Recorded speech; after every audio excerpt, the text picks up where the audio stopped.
Bonsoir. Je suis Christine Bellouer, secrétaire générale à l'Estive, et nous sommes très heureux ce soir de vous voir aussi nombreuses, et nombreux aussi un petit peu, pour cette soirée rencontre-spectacle, en partenariat avec la MGEN, à qui je donnerai la parole, la CASDEN, et aussi en présence du CIDFF. Et là, à mes côtés, je remercie vraiment Lisa Serrero d'avoir accepté notre invitation pour cette conférence Violence sexuelle, le pouvoir des proches. Et à mes côtés aussi, Mélissa Zenner, autrice et metteuse en scène du spectacle La Nuit se lève, que vous aurez, j'espère, le plaisir de découvrir tout à l'heure et qui va introduire le spectacle à la fin de cette prise de parole. Eh bien, tout de suite, à vous, Madame Saintenac, au nom de la MGEN. Oui, bonjour. Pour ceux qui ne me connaissent pas, je suis Élodie Saintenac, élue au comité départemental, ainsi qu'à côté de moi, Christine Agrigné, également élue au comité départemental de l'Ariège. Alors, au nom de la MGEN, notre mutuelle, je tiens tout d'abord à remercier l'Estive pour ce partenariat qui dure depuis de nombreuses années. Merci à vous, en particulier Madame Bellouer, de nous permettre ce genre d'événement qui associe conférences et spectacles. Alors, l'année dernière, notre soirée portait sur l'égalité femmes-hommes dans le cadre de l'entreprise. Cette année, MGEN a choisi de faire connaître et de sensibiliser aux problématiques des violences sexuelles que subissent de nombreuses personnes, en particulier les filles et les femmes. Notre mutuelle MGEN s'est toujours engagée pour faire évoluer les enjeux sociétaux, apporter des éclairages sur certains sujets, même les plus difficiles. Merci à notre intervenante de ce soir, Lisa Serrero, pour son travail autour du pouvoir des proches, pour la conférence à venir, et merci à vous, metteuse en scène et autrice, Mélissa Zenner. Alors, je ne peux résister, en tant que professeure de français, de vous faire partager une parole, une citation de Montaigne qui explique et qui dit « La parole est moitié à ceux qui parlent, moitié à ceux qui écoutent. » Alors, au nom de la MGEN, je vous souhaite une belle écoute, une bonne conférence et une bonne représentation.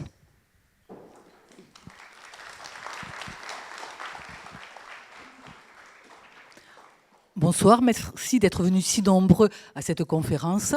Donc, je représente la CASDEN. La CASDEN, si vous ne le connaissez pas, c'est un groupe coopératif associé à la Banque Populaire qui développe des valeurs de solidarité et d'accompagnement au travers d'un réseau de correspondants de proximité. Nous sommes depuis une dizaine d'années engagés auprès de la MGEN et de l'Estive dans des rencontres qui nous apportent toujours beaucoup d'informations sur les problèmes sociétaux, sur les droits humains.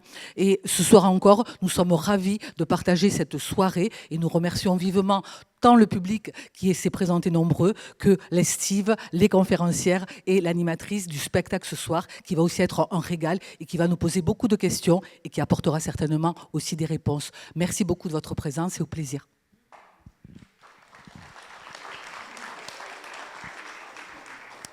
Alors Joël Bassi, puisqu'on vous a sollicité pour avoir un stand là au nom du CIDF.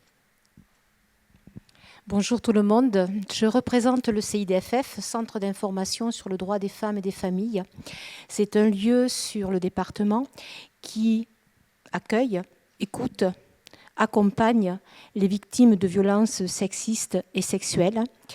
Donc nous serons là ce soir comme lieu ressource. Pour des personnes qui souhaiteraient nous rencontrer pour qu'on les écoute, mais aussi pour échanger avec des personnes qui voudraient échanger sur cette thématique-là.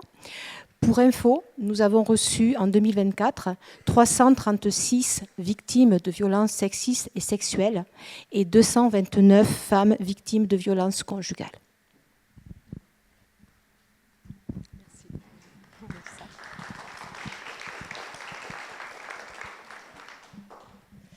Et donc la dernière présentation, c'est moi. Donc, Mélissa Zenner, merci beaucoup d'être là ce soir. Merci beaucoup d'assister à cette conférence et à ce spectacle que vous allez voir qui s'appelle La nuit se lève. Ça va être une soirée dense ce soir, assez intense. La nuit se lève, c'est une fiction documentée. Donc, ça veut dire que moi, en tant qu'autrice, je suis partie de podcasts, de livres et de travail de terrain.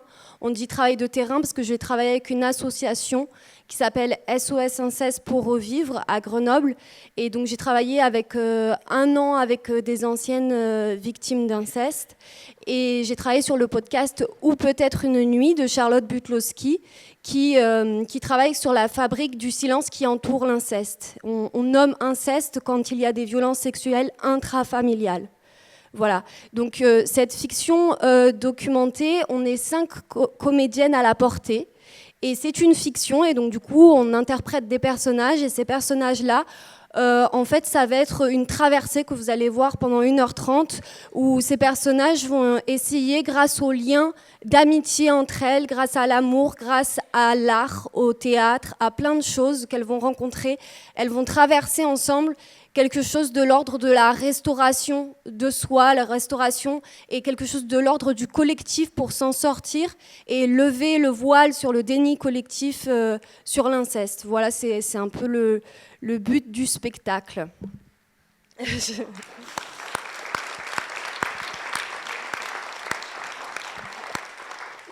Je vous souhaite une très belle conférence et un très beau spectacle après. On va aller se préparer avec les comédiennes, donc je vous laisse entre de bonnes mains. Merci Mélissa. Il y a une table de livres aussi qui a été préparée par la librairie Sûre.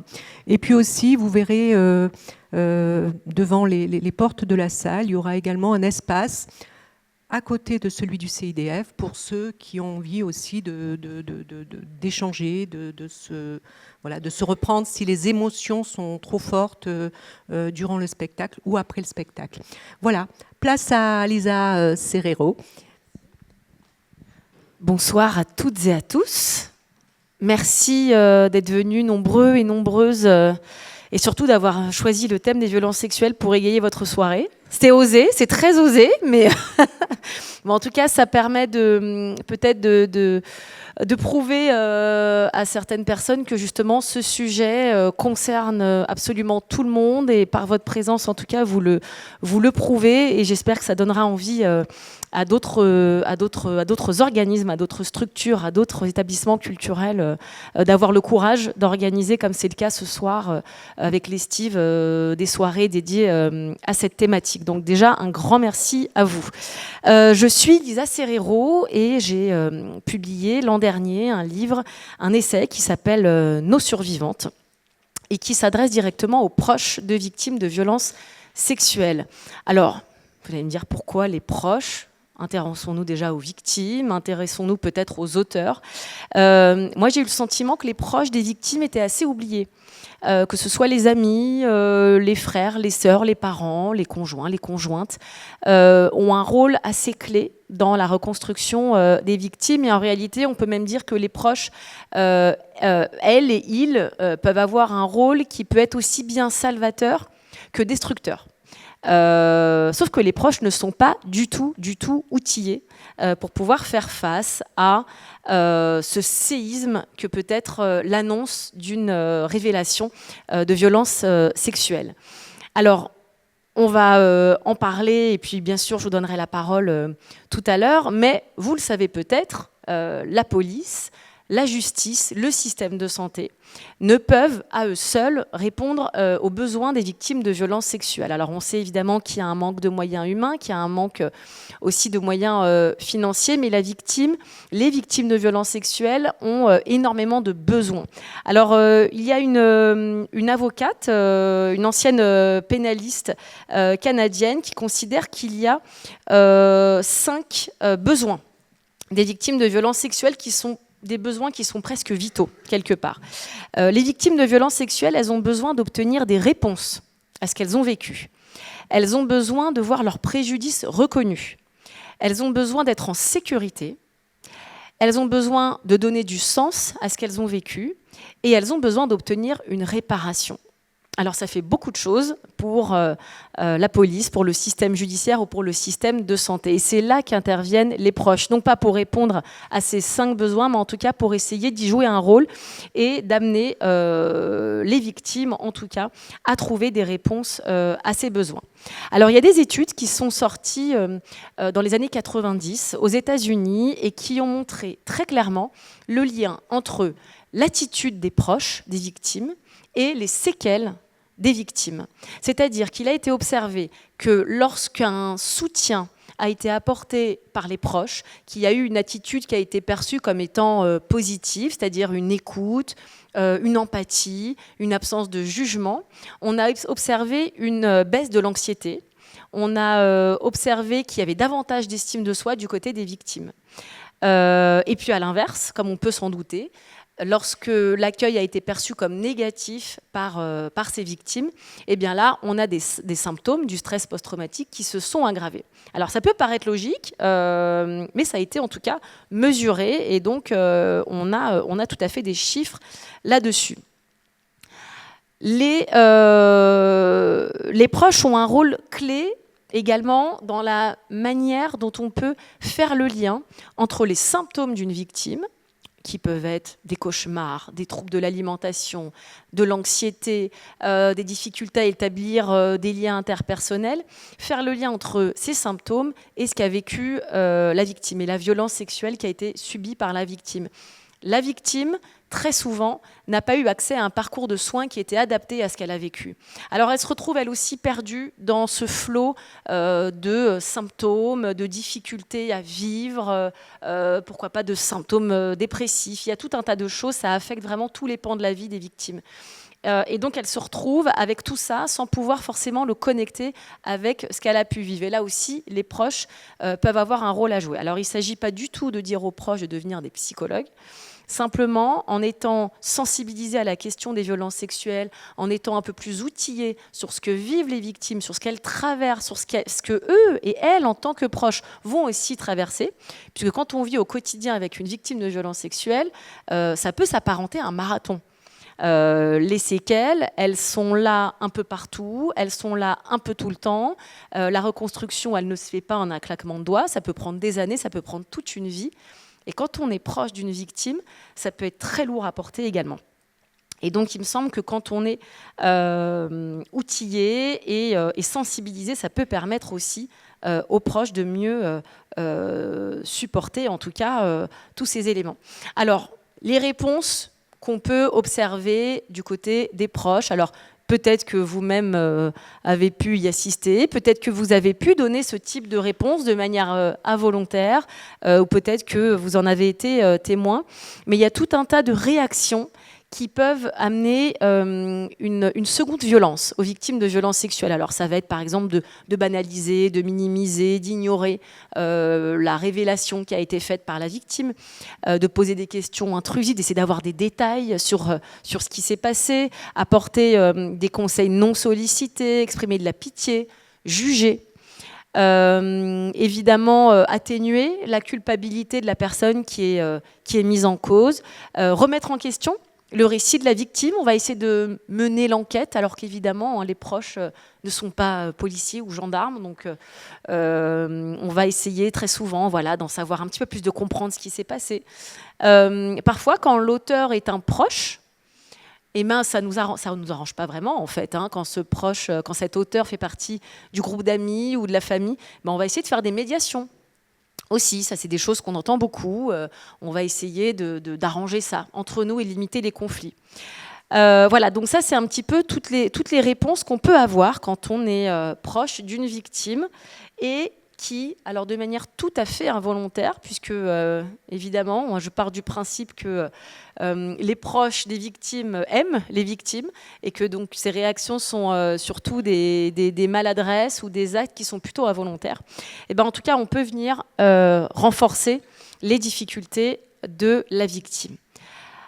Alors, C'est ce qu'on appelle la victimisation secondaire. Alors ça, c'est un terme qui est apparu il y a déjà une 40aine d'années, qui commence tout juste à émerger là, dans le langage commun. La victimisation secondaire, ça consiste à infliger un second traumatisme à une victime qui aurait déjà subi une violence par le passé. Alors la victimisation secondaire, elle peut être tout à fait intentionnelle et elle peut être aussi complètement involontaire, comme ça peut être le cas de la part des proches.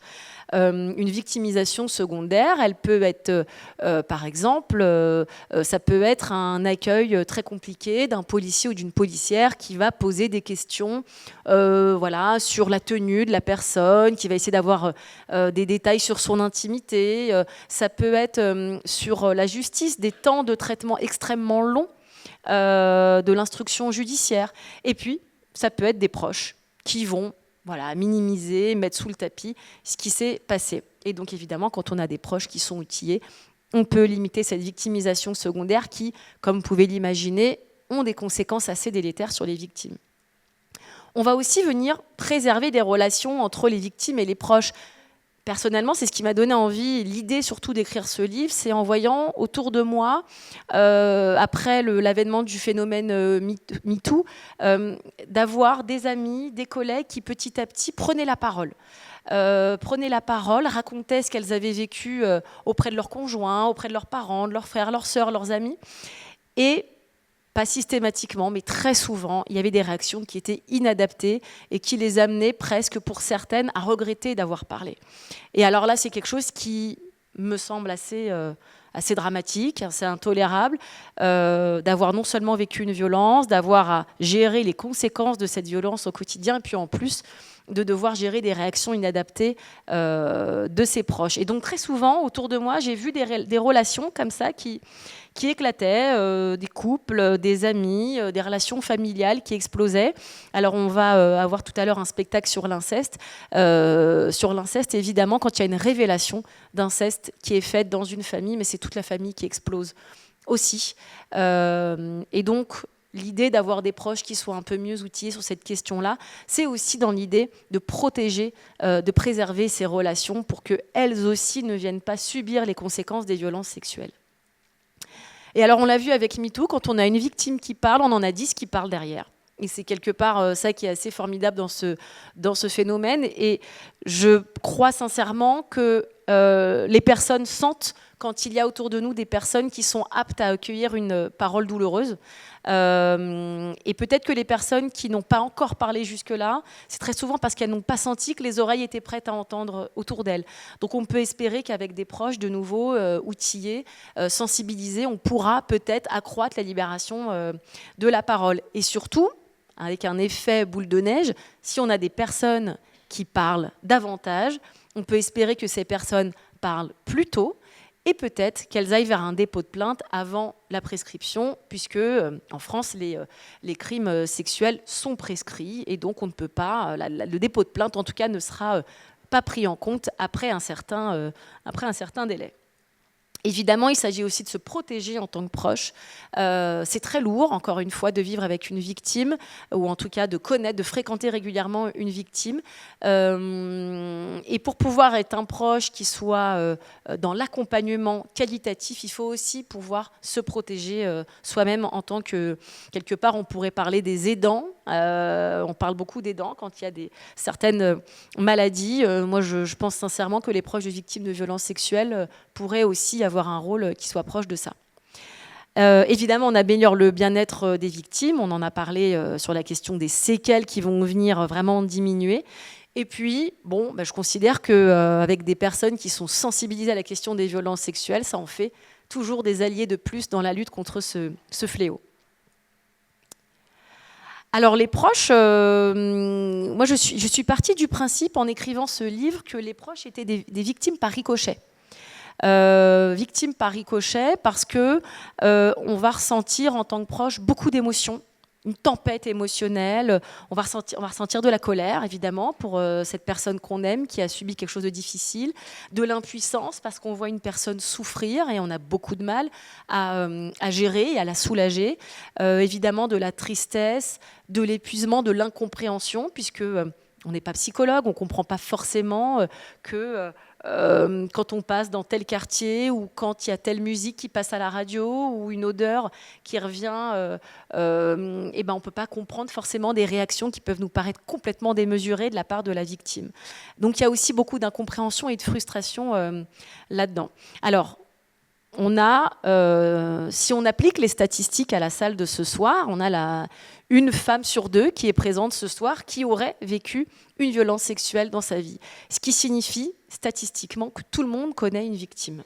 Alors évidemment, on pourrait se dire que tout le monde connaît un auteur aussi, mais en tout cas que tout le monde connaît une victime.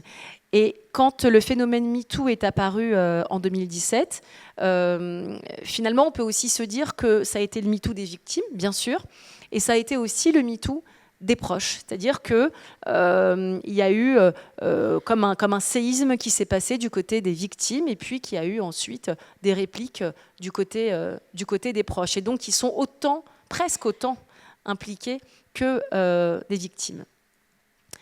Les proches risquent, au-delà de toutes ces émotions, les proches risquent aussi de subir ce qu'on appelle le traumatisme vicariant. Le traumatisme vicariant, c'est le fait, quand on a une écoute empathique d'un récit traumatique, c'est le fait d'être amené à ressentir des séquelles du stress post-traumatique, presque au même titre que la victime. C'est-à-dire que c'est comme si on avait nous-mêmes vécu la scène qui est décrite par la victime, et parce que dans l'écoute qu'on va apporter, dans l'empathie qu'on va apporter à cette victime, il va se passer en nous des choses. On peut se mettre à avoir aussi de l'anxiété, des cauchemars, voilà, toutes ces choses-là. Et donc ça, c'est lié au traumatisme vicariant. Et là, de nouveau, avec des proches qui apprennent à prendre soin d'eux et d'elles, on peut aussi limiter cette question du traumatisme vicariant. Alors j'aimerais vous lire un très court extrait de nos survivantes. Alors le livre, il contient des chiffres, des études sur la question des violences sexuelles, sur les conséquences auprès des victimes.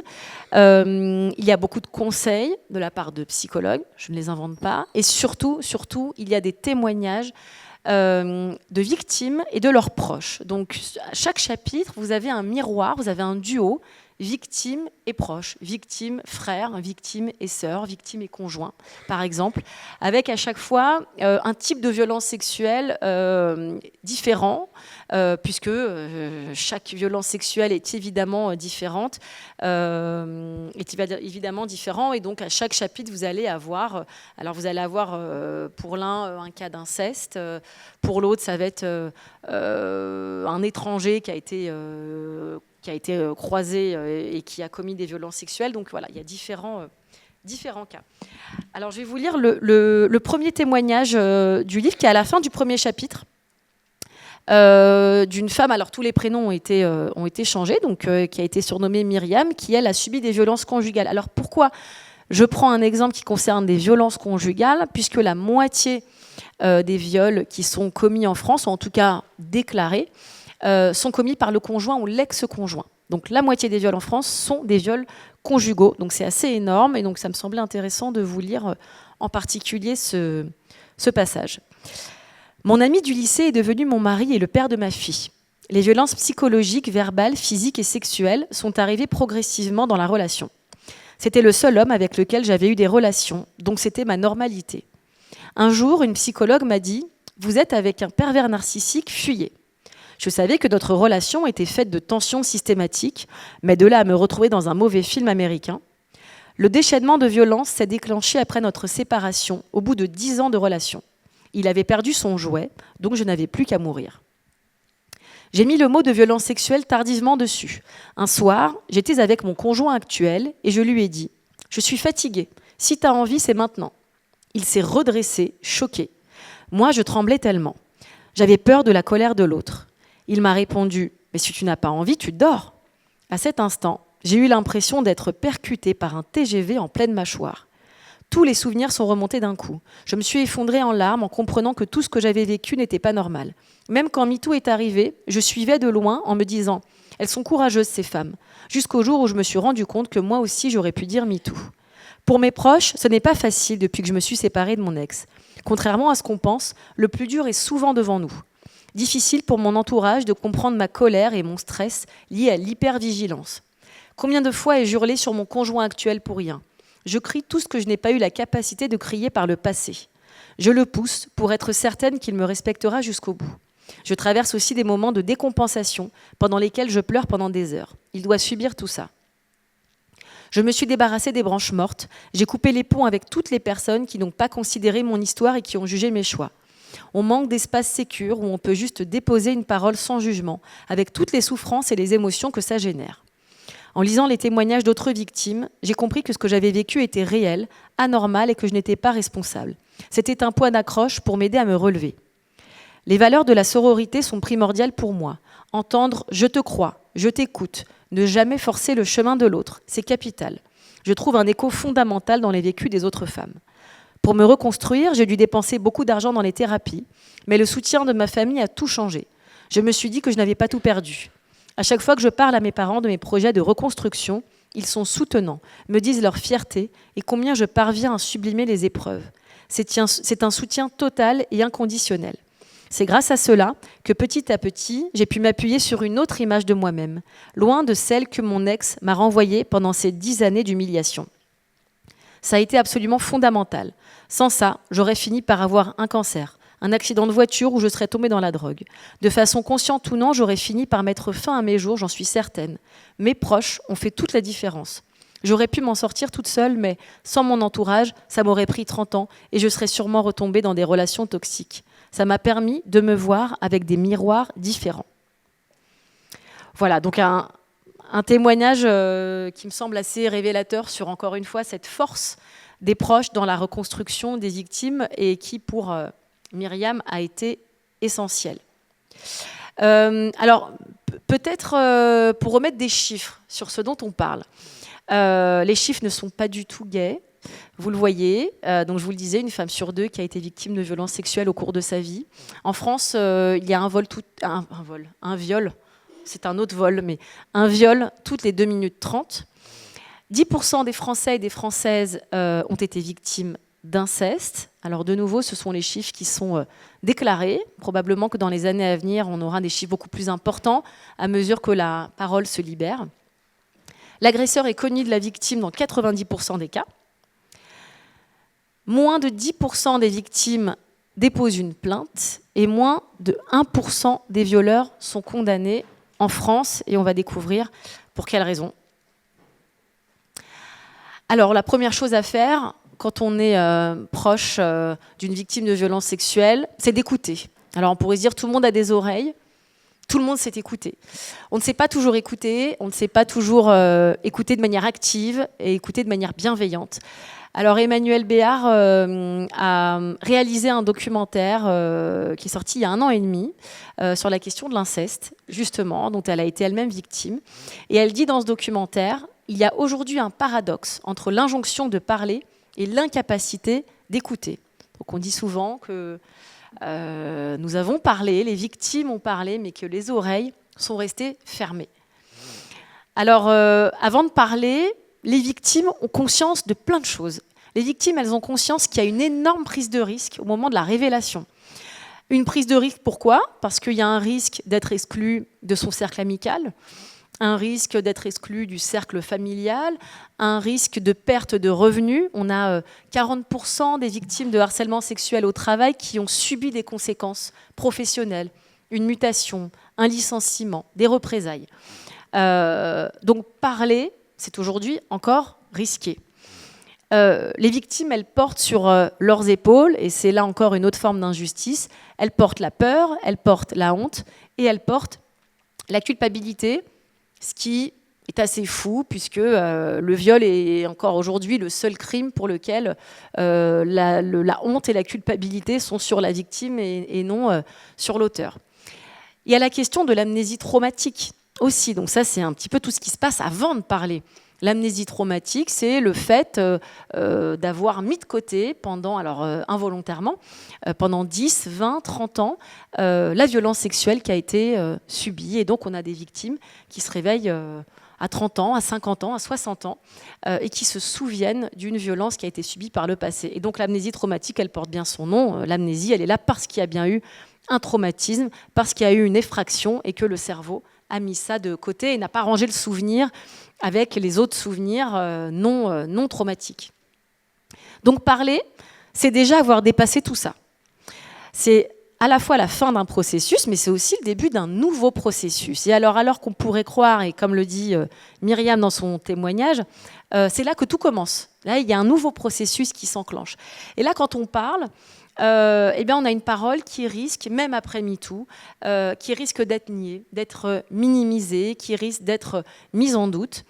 On peut avoir aussi une mise en doute parce que les victimes ont subi ce qu'on appelle la dissociation, c'est-à-dire qu'au moment du traumatisme, le cerveau disjoncte parce que le niveau de stress est beaucoup trop important pour être supporté par le cerveau, et donc ça disjoncte. Ce qui veut dire qu'on va, c'est comme si on sortait un petit peu de son corps, et puis on va avoir une relation très distanciée à ce qui s'est passé, comme si c'était vécu par une autre personne que nous-mêmes. Et ça amène aussi à avoir un récit, peut-être que vous l'avez déjà eu autour de vous, un récit très froid, très chirurgical de ce qui s'est passé. Et là, on se dit, ah, tiens, c'est quand même bizarre. Et là, on va mettre en doute la parole. Alors même que c'est justement la manière dont est fait ce récit qu'on a la preuve qu'il y a eu un traumatisme. Et donc, très souvent, on va avoir comme ça des éléments de preuve du trauma qui vont être, au contraire, retournés contre la victime. Alors, il y a l'écoute, évidemment, qui est très importante. Il y a la protection. Alors, la protection, ça peut être le jour de l'agression, le lendemain de l'agression, mais ça peut être 40 ans après l'agression. Puisque quand 40 ans après, on révèle ce qui s'est passé et qu'on oblige la personne à continuer à venir aux fêtes de famille et que son agresseur est encore assis à la même table, ça, ce sont des témoignages que j'ai pu avoir dans le livre et puis tout au long de l'écriture de l'essai, c'est quelque chose d'extrêmement récurrent parce qu'on se dit, ça y est, allez, on passe à autre chose, c'était il y a 20 ans, c'était il y a 30 ans, il s'est excusé, allez, on oublie. Ça, c'est une injonction qui est extrêmement difficile, évidemment, pour les victimes, puisque même 20 ans, même 30 ans après, on ne peut pas imposer à une victime de se retrouver à la même table que son agresseur. Et donc, ça amène les proches, et alors là, c'est un choix qui est extrêmement difficile, surtout dans le cas de l'inceste, c'est de choisir son camp. Voilà, on peut avoir envie de ménager tout le monde. Ah, mais c'est mon meilleur ami, mais elle, c'est ma meilleure amie. Ah, mais là, il s'agit de mon frère, il s'agit de ma fille. Qu'est-ce qu'on fait ? C'est extrêmement compliqué. Évidemment, il n'y a pas de réponse toute faite. Mais ne pas choisir peut être aussi une forme de violence et de trahison à l'égard de la victime. Et donc, voilà, ça aussi, c'est un enjeu assez fort pour les proches.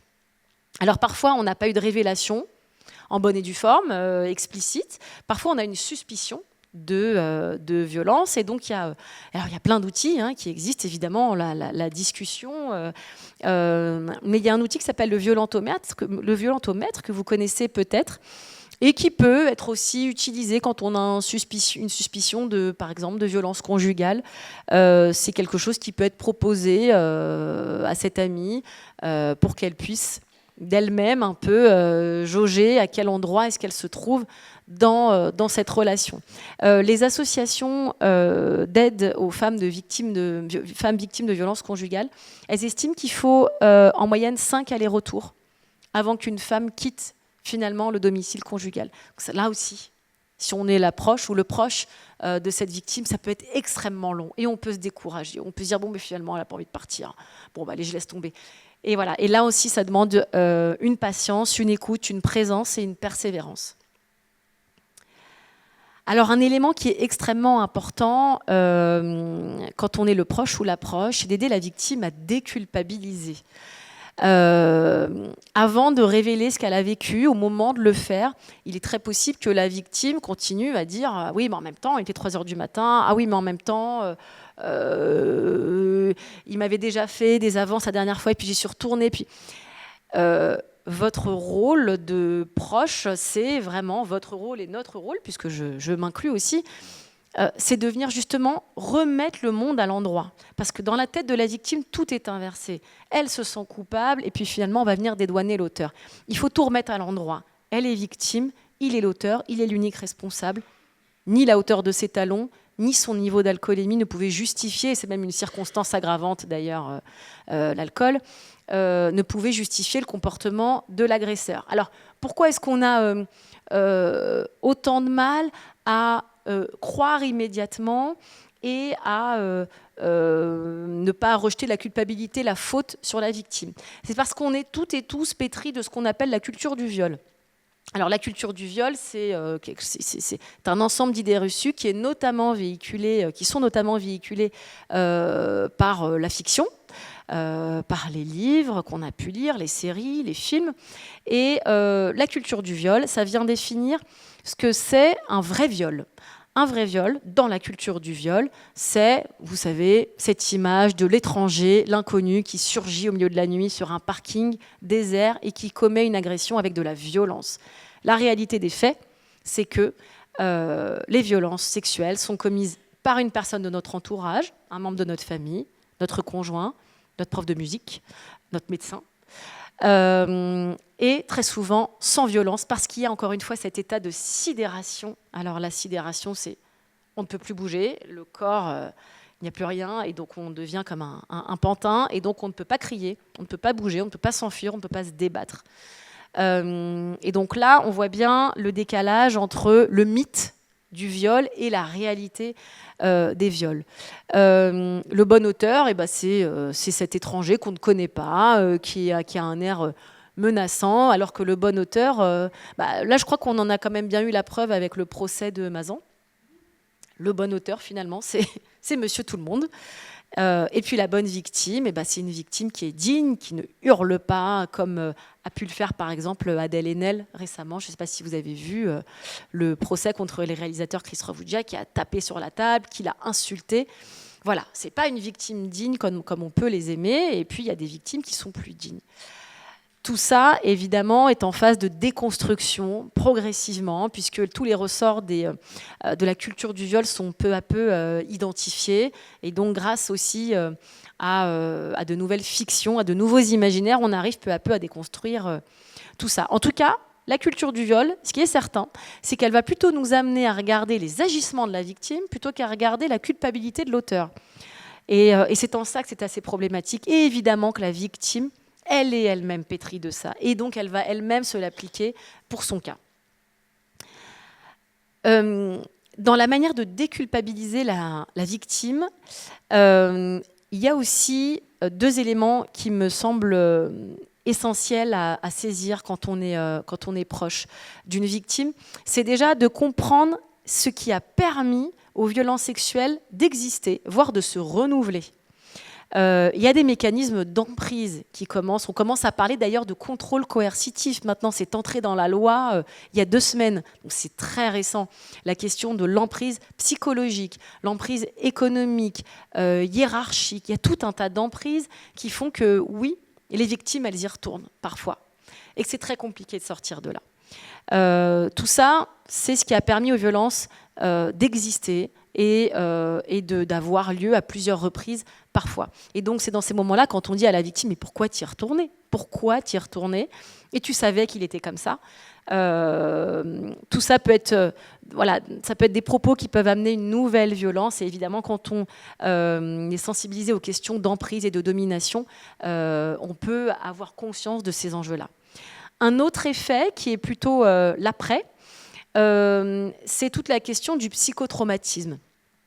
On a eu là, je vous ai parlé de plusieurs terminologies, donc la sidération, on ne peut pas bouger, on ne peut pas crier, il ne se passe rien. Donc le fameux « mais pourquoi tu t'es pas débattu ? Mais pourquoi tu n'as pas hurlé ?» Bon, alors ça, on peut l'évacuer. La dissociation, le cerveau a disjoncté. Alors là, c'est vraiment une réaction chimique. Le cerveau disjoncte parce que le taux de sécrétion hormonale est beaucoup trop élevé et ça amène un vrai risque vital à la personne. Donc, le cerveau est bien fait, tout se déconnecte, les neurones se déconnectent et on passe à autre chose. Et donc, c'est comme si on sortait de son corps, quelque part. Et cette dissociation, elle peut amener à la question de l'amnésie traumatique. L'amnésie traumatique, c'est typiquement la question « mais pourquoi tu parles que maintenant ? Pourquoi tu te réveilles 20 ans après ? À quoi ça sert ? Parce que tu veux te venger de quelque chose, parce que voilà. Donc, si on a conscience des questions de domination et des questions du psychotrauma, on peut évacuer beaucoup de réactions, beaucoup de phrases qui peuvent être extrêmement problématiques pour les victimes. Alors une autre manière d'accompagner les victimes de violences sexuelles, c'est l'adaptation. Alors là, ça ne va pas être gai non plus, ce que je vais vous dire. Les victimes de violences sexuelles, elles souffrent, je ne vous l'apprends pas. Mais alors elles souffrent sur des pans de leur vie qu'on ne soupçonne pas forcément. Alors évidemment, il y a des troubles physiques, il y a des troubles psychologiques, mais ça va venir impacter la carrière professionnelle, ça va venir impacter les relations sociales. Donc là, vous avez quelques chiffres sur les troubles psychotraumatiques, sur l'isolement social, la précarité. Il y a une perte de revenus, surtout quand les violences ont eu lieu dans le cadre professionnel. Donc il se passe énormément de choses et pas que sur l'aspect physique ou psychologique. Il y a énormément de conséquences dans beaucoup de sphères de la vie. Sur le plan plus sanitaire, alors l'Organisation mondiale de la santé considère que les violences sexuelles sont un enjeu de santé publique majeur. Et bien pourquoi ? Parce que avoir été victime de violences sexuelles, ça augmente les risques d'avoir du diabète, des troubles cardiovasculaires, immunitaires, endocriniens, digestifs, neurologiques, gynéco-obstétricaux, cancer. On a découvert il y a quelques années que l'endométriose était typiquement une pathologie qui arrivait plus fréquemment aux victimes de violences sexuelles. Et voilà, je pense que dans les années à venir, on aura de plus en plus d'études de ce type si la question est posée au moment du dépistage de certaines maladies. Si on pose la question, peut-être qu'il y aura des liens de cause à effet qui seront faits, probablement. 4 fois plus de tentatives de suicide pour les victimes de viol par rapport au reste de la population générale. Et alors la mémoire traumatique, comme je vous le disais, elle fait en sorte que le souvenir traumatique ne vienne pas se ranger avec tous les autres souvenirs de la vie. Il reste comme figé à un endroit du cerveau. Et c'est ça qui va amener notamment des souvenirs. Je vous parlais tout à l'heure d'odeurs, de sons. C'est ce qui va faire qu'il va y avoir des flashbacks, très souvent, qu'il peut y avoir des réactions complètement explosives, d'être submergé par des émotions de manière très soudaine. Et alors, pour pouvoir ne pas subir ces flashbacks, et ben là aussi, le cerveau amène d'autres choses et il amène les conduites d'évitement. Et les conduites d'évitement, ça peut être des conduites à risque. Et donc, pour que la victime puisse s'anesthésier, ne pas revivre sans cesse des flashbacks, et ben, ça va être de la consommation de drogue ou d'alcool, par exemple, pour pouvoir s'anesthésier et essayer de limiter les conséquences de cette mémoire traumatique. Donc l'adaptation, c'est d'abord comprendre qu'il peut y avoir certains éléments parmi ceux-là. Évidemment, il n'y a pas tout le temps. Parfois, il y en a certains. Parfois, il y en a certains à 20 ans, d'autres qui apparaissent à 40. Et donc, c'est une adaptation. Je parlais de marathon, c'est vraiment ça. On est vraiment sur le marathon. Mais ça s'arrange. Puisqu'après vient la phase de la reconstruction. Alors, avant de parler vraiment de la reconstruction, moi, ça me semblait un peu inévitable quand même de vous parler de ce qui se passe au sein de la justice. Alors, il y a énormément de progrès qui sont faits aujourd'hui dans l'accueil, dans les commissariats et dans les gendarmeries, puisqu'il y a des formations qui sont mises en place désormais. Mais quand même, en France, on a seulement une victime sur 10 qui porte plainte. Donc, c'est absolument rien. Alors, là, c'est un chiffre de 2018, parce que j'en ai pas trouvé d'autres depuis. Mais je reste optimiste et je pense que ça s'est amélioré. En 2018, en tout cas, on avait plus de 6 femmes sur 10 qui faisaient état d'une mauvaise prise en charge par les forces de l'ordre. Alors, je ne vous ai pas mis le détail ici, mais c'était donc l'inversion de la culpabilité. Ça pouvait être un refus de prendre la plainte, par exemple, ou ça pouvait être des réflexions un peu misogynes. Je pense sincèrement que ce chiffre-là s'est quand même amélioré. Il y aura peut-être des études prochainement. Alors, on a moins de 1% des violeurs qui sont condamnés. Vous me direz, mais c'est tout ? Il y a quand même 99% des violeurs qui sont en liberté. Eh bien oui, on part déjà du principe que donc une victime sur 10 porte plainte. Ça, ce sont les chiffres du ministère de l'Intérieur. Je ne les invente pas. Sur une victime sur 10. On a ensuite une enquête, un début d'instruction qui va être mené. À parfois ça va s'arrêter très net. Là, on a les 3/4 des plaintes qui ont été déposées qui sont classées sans suite. Alors, pourquoi elles sont classées sans suite? Très souvent, c'est parce qu'il n'y a pas de preuves, il n'y a pas de témoins. Et oui, le viol, ça se passe à huis clos, et très souvent sans violence. Et alors, surtout quand on parle plusieurs années après, on a encore moins de traces et moins de chances de recueillir un ADN. Donc, on n'a pas de témoins. Alors, ça ne veut pas dire que la violence n'a pas eu lieu, ça ne veut pas dire que l'accusé est innocenté. C'est un classement sans suite, c'est-à-dire qu'on ne peut pas amener plus loin, on ne peut pas donner de suite à l'instruction. Ça, c'est donc un gros... Donc, il y a la frontière du dépôt de plainte, 1/10. Ensuite, on a 3/4 de classement sans suite. Il ne reste plus qu'un quart. Hein. Un quart des 1/10. Déjà, là, on est vraiment sur de l'entonnoir de l'entonnoir. Ensuite, on va avoir 15% des plaintes qui poursuivent cette fois-ci en instruction, donc il y a une enquête, etc., qui vont être correctionnalisées. C'est-à-dire que le viol est un crime, et donc est jugé en cour d'assises. Et de plus en plus se sont développés des jugements de viol, non pas en cour d'assises, non pas comme un crime, mais comme un délit en cour correctionnelle. Alors, ça permet souvent aux victimes d'avoir un procès plus vite. Ça leur est proposé en ces termes-là, souvent. Il faut en général l'accord de la victime. Ça permet d'avoir un jugement plus rapide. En revanche, la peine encourue ne sera pas la peine d'un crime pour viol, ce sera la peine d'un délit pour une agression sexuelle. Et alors là, ce n'est pas du tout la même chose. Voilà, donc ça, c'est aussi un enjeu en France de la correctionnalisation des viols qui ne sont plus du coup des crimes et deviennent des délits. Et puis alors, quand on aboutit à un procès, c'est un peu la loterie. On a des procès qui sont extrêmement réparateurs pour les victimes parce qu'il y a une vraie reconnaissance de qui est le coupable et qui est la victime, parce qu'il peut y avoir une peine, parce qu'il peut y avoir une indemnisation. Alors, on n'est pas aux États-Unis avec des affaires de millions de dollars. En France, la Fondation des femmes a mené une enquête en 2022. On estime à 10 000 € les frais pour la victime pour toute une procédure. La moyenne des indemnisations de la justice cette année-là, elle est de 11 000 €. Bon, voilà. Après, tout ça est très symbolique et le symbole, parfois, ça aide aussi.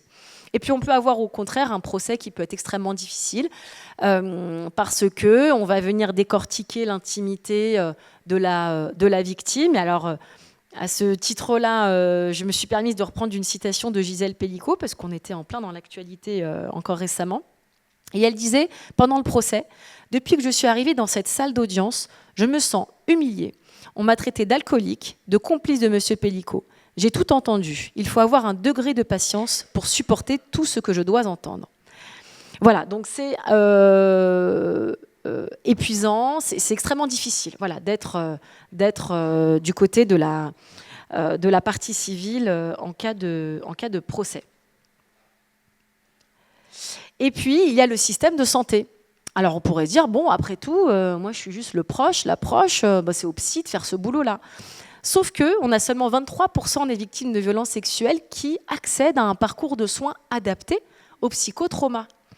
Donc, c'est rien, c'est moins d'un quart, ce qui veut dire qu'on a les 3/4 qui sont dans une espèce d'errance.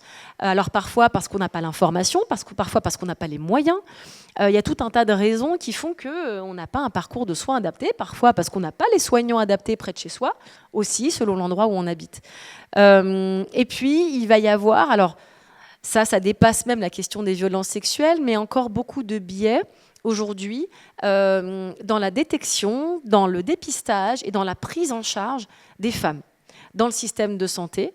Donc, je vous ai mis une citation d'un rapport qui a été élaboré par le Haut Conseil à l'égalité entre les femmes et les hommes et qui dit « Chez les médecins et le personnel soignant, les stéréotypes de genre influencent l'interprétation des signes cliniques et les diagnostics. » On peut imaginer que ça a des conséquences qui peuvent être assez importantes sur la santé des femmes.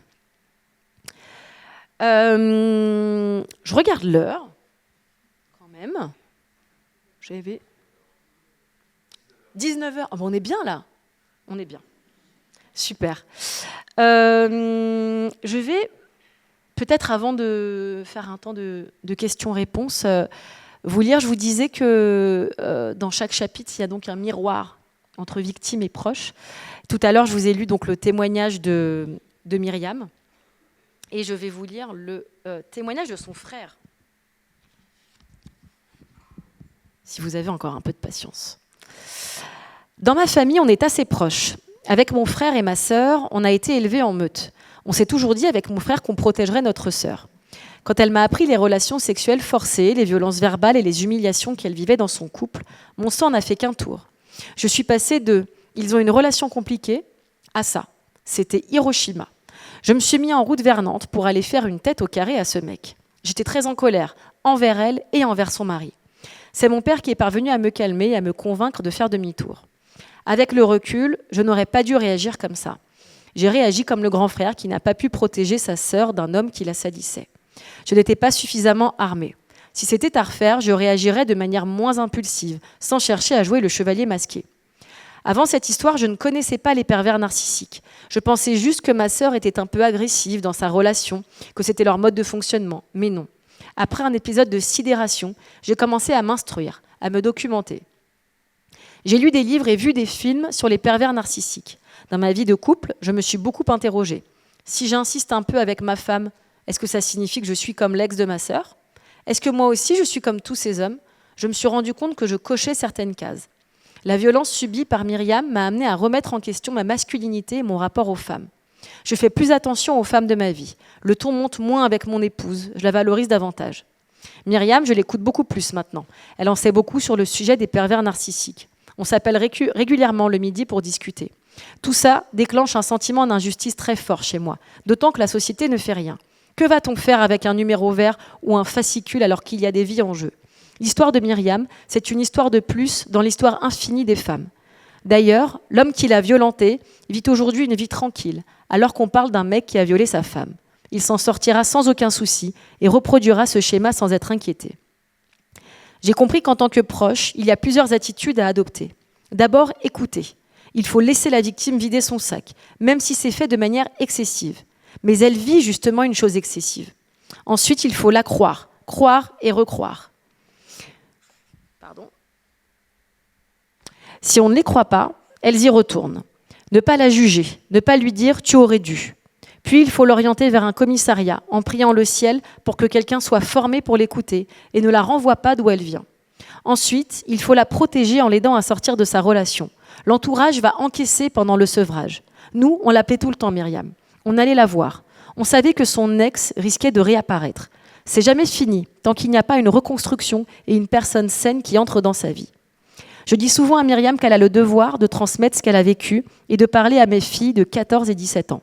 Elle leur a tout raconté. Ça va leur donner des armes pour éviter de tomber dans le même piège qu'elle. Parce qu'une fois qu'on est dedans, pour sortir de là, il faut amputer une partie de soi-même. On ne s'en sort pas indemne. Même si la solution ne vient pas uniquement de nous, les proches sont le premier bouclier. Maintenant que je connais mieux les mécanismes des violences conjugales, je me mets en alerte dès qu'une de mes filles ou une femme de mon entourage me raconte un épisode douteux. Si je suis passée à côté de quelque chose d'aussi énorme pour ma sœur, alors je risque de passer à côté pour mes filles. Et ça, ce serait insupportable pour moi. Voilà, donc le témoignage de ce frère. Et alors, j'ai choisi ce témoignage-là, évidemment, pour que vous ayez donc le pendant de l'histoire de Myriam qu'on a entendu tout à l'heure, mais aussi parce que, pour avoir quand même une note positive, ce que moi j'ai pu observer en recueillant tous ces témoignages, c'est que à la fois les victimes et les proches arrivaient à transformer un épisode absolument atroce en quelque chose de positif. Et alors ça a été le cas pour tout le monde. Et donc là, je trouve que lui, ça a été un exemple parfait, puisqu'il est devenu non seulement sensible, il s'est documenté, il a lu, il a regardé des films, et il s'est documenté, mais du coup, maintenant, il fait barrage. Il fait barrage, c'est devenu un allié, et il ne laisse rien passer, et il se met en alerte dès qu'il y a quelque chose. Et c'est ça que je trouve aussi très beau, et c'est pour ça qu'on a voulu faire ressortir la partie vivante de Survivante. C'est parce qu'on peut, malgré tout, tirer quelque chose de positif. Alors ce serait mieux si ça n'existait pas, évidemment, mais on peut aussi tirer quelque chose de positif de ce qui arrive là. Et du côté des proches, le fait d'avoir une remise en question de son comportement, de ses actes, de la manière dont on se comporte mutuellement. Tout à l'heure, je vous parlais d'écoute bienveillante, de non-jugement. Mais alors ça, finalement, pourquoi ne l'appliquer qu'aux victimes de violences sexuelles ? En fait, si on arrivait tous et toutes dans nos relations interpersonnelles à appliquer ce qu'on appliquerait aux victimes, à l'appliquer simplement entre nous, moi j'ai le sentiment qu'on aurait peut-être une société plus apaisée. Mais voilà, de remettre un peu tout ça à sa place.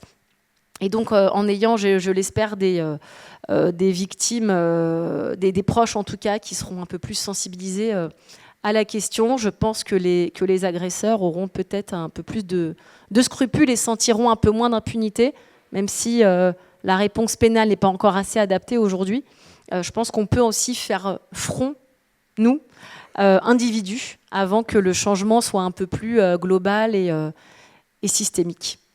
Voilà, je vous remercie pour votre écoute et je suis à votre disposition.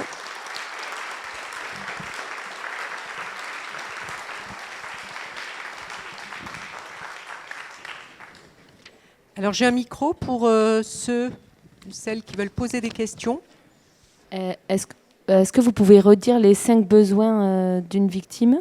Oui, alors... Et après, il y a aussi la plainte au procureur qui peut être faite, qui peut des fois être une alternative à aller à la gendarmerie. Bon, vaut mieux être accompagné par des gens qui savent faire ça. Oui. Et il y a une autre actualité un peu sordide qui va arriver. Là, c'est le 24 février à Vannes va s'ouvrir le procès de Joël Le Squarnec, qui est un chirurgien qui a eu donc 299 victimes qui ont porté plainte et qui étaient mineures. Donc il va être jugé pour ses actes. C'est un pédocriminel qui est déjà en prison, qui a été condamné.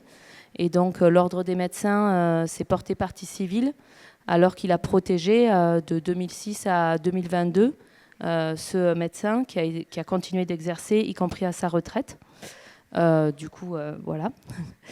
Je tenais à le dire et n'hésitez pas. Voilà, c'est pas très gai, encore une fois, mais c'est la vraie vie. Et il y a aussi un 100% qui existe, c'est-à-dire une affection longue durée, qui existe, c'est-à-dire une reconnaissance par la sécurité sociale pour les personnes qui ont subi des sévices sexuels en tant que personnes mineures, et qui est quand même une ouverture de droit qui permet de prendre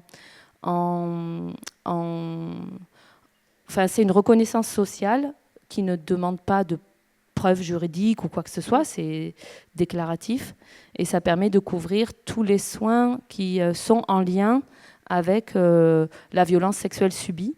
Et on l'a vu dans une de vos diapos là sur s'adapter, ça recoupe beaucoup de choses dans les soins psychologiques, les soins psychiatriques, les traitements antidouleurs sur les douleurs chroniques, les soins gynécologiques, les soins gastro-entérologiques, les problèmes génito-urinaires, les problèmes cardiovasculaires, les problèmes endocriniens, les problèmes, etc. Enfin, voilà. Vous ne seriez pas une spécialiste du sujet par hasard? Non, mais en tout cas, c'est une information que j'avais entendue dans une émission radio faite sur un sujet. Et je l'ai appris là, moi. Donc, je ne l'ai pas appris par ailleurs. Du coup, c'est aussi pour souligner qu'en fait, la société va avancer grâce aux personnes concernées, grâce aux livres, et pas grâce aux professionnels. Les professionnels vont bouger grâce aux gens qui poussent la société à bouger.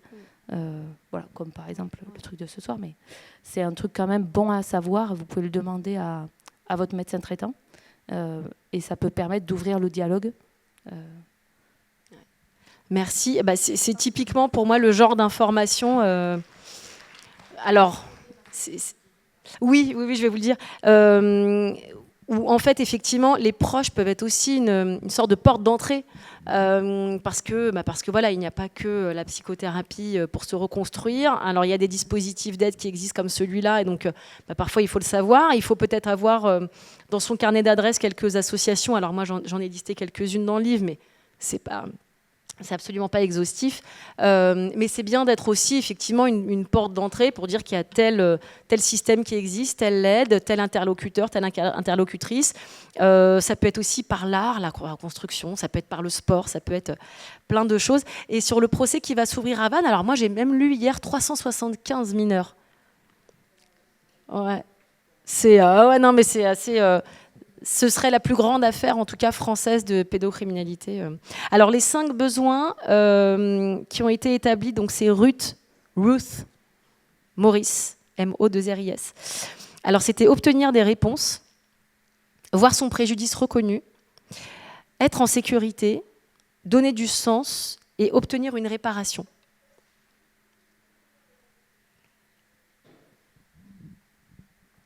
Oui, bonjour, excusez-moi, j'ai un petit problème de gorge. Donc moi, je suis juriste au CIDFF et je voulais préciser un point. Il y a des possibilités d'indemnisation des victimes de certaines violences, notamment violences sexuelles, en dehors de toute procédure judiciaire. Ça s'appelle la Commission d'indemnisation des victimes d'infractions pénales. Il suffit d'un dépôt de plainte. Il n'y a pas forcément besoin d'une procédure pénale ayant abouti derrière, mais qui permet aussi d'obtenir, alors il vaut mieux être assisté d'un avocat, une réparation.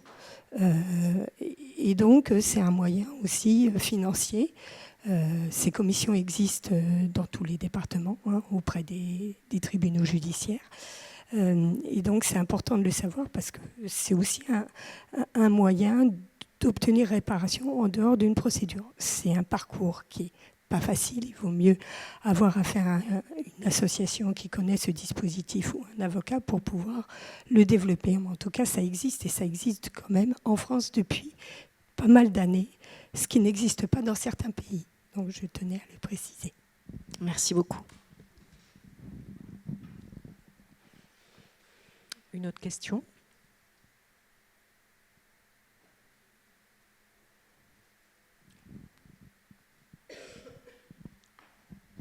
Oui, bonsoir. Merci déjà pour votre intervention. Je ne sais pas s'il y a une réponse très simple à ma question, mais je voulais vous demander comment concilier la temporalité d'une victime, pour un proche, la temporalité d'une victime qui pourrait dire voilà, il s'est passé ça, mais je ne veux pas engager de procédure juridique de suite, et l'impératif de protection qu'il peut y avoir par rapport à des agresseurs qui seraient au contact notamment de mineurs, puisque c'est le cas de figure où il y a une obligation légale de faire un signalement au procureur.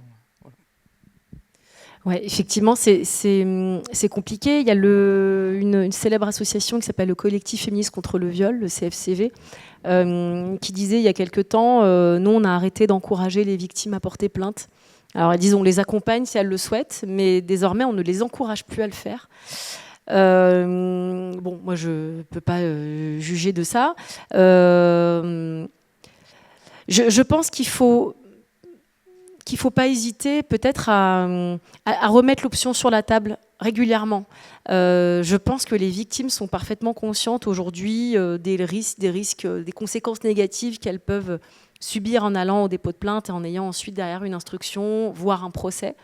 Et je pense qu'elles ont peut-être plus conscience des choses qui vont les dissuader que des potentiels bénéfices. Alors voilà, je ne dis pas que la plainte va tout amener, mais quand par exemple il y a une sérialité dans les faits, ça peut quand même être assez aidant pour les autres victimes. Enfin, bon, je pense qu'à travers la discussion qu'on met en place, cette discussion où, encore une fois, on va laisser la victime actrice de sa reconstruction, c'est-à-dire que nous, en tant que proches, quelque part, on est là pour lui proposer des choses, et puis à elle de s'en saisir ou pas. Et puis peut-être qu'elle va être prise d'une empathie à un moment vis-à-vis de l'agresseur. Peut-être que 10 ans après, elle va dire « Non, mais en fait, là, je veux y aller. Là, je suis prête, je veux y aller. » Et donc, c'est assez fluctuant. Et je pense que c'est à travers la discussion et en interrogeant très régulièrement les besoins des victimes, parce que pour moi, c'est ça une des clés de l'accompagnement quand on est proche, parce qu'encore une fois, on n'est pas son ou sa psy, ou on n'est pas professionnel d'une association d'accompagnement des victimes. Ça va être de la questionner, d'être présent, de ne pas la juger, de l'écouter, et puis de lui dire de quoi tu auras besoin, qu'est-ce qui peut t'aider là aujourd'hui ou cette année. Et peut-être que la plainte peut être une option qui peut être posée sans forcer, en ayant cette forme de tact. Mais je ne sais pas, peut-être que vous avez une autre posture. En fait, ça dépend des situations. Nous, on va surtout, quand on reçoit une victime, essayer déjà la laisser parler, C'est essentiel, donc être dans une écoute active et bienveillante. Mais aussi, si elle est décidée à engager une procédure pénale, on va l'aider à travailler son récit. C'est-à-dire qu'on ne va pas lui dire vous allez déposer plainte et puis voilà, on ne la laisse pas comme ça. Donc on va travailler le récit et on va travailler le récit souvent en équipe pluridisciplinaire. Juriste, psychologue, infirmière, à l'UAV, l'unité d'accueil des victimes, vous avez une équipe pluridisciplinaire, hein, un médecin légiste, une infirmière, une juriste, une psychologue, et on va ensemble aider la victime à progressivement aller, si elle le souhaite, vers un dépôt de plainte, mais aussi accompagner les proches. Accompagner les proches, c'est aussi les écouter dans leur détresse et leur difficulté à savoir que faire.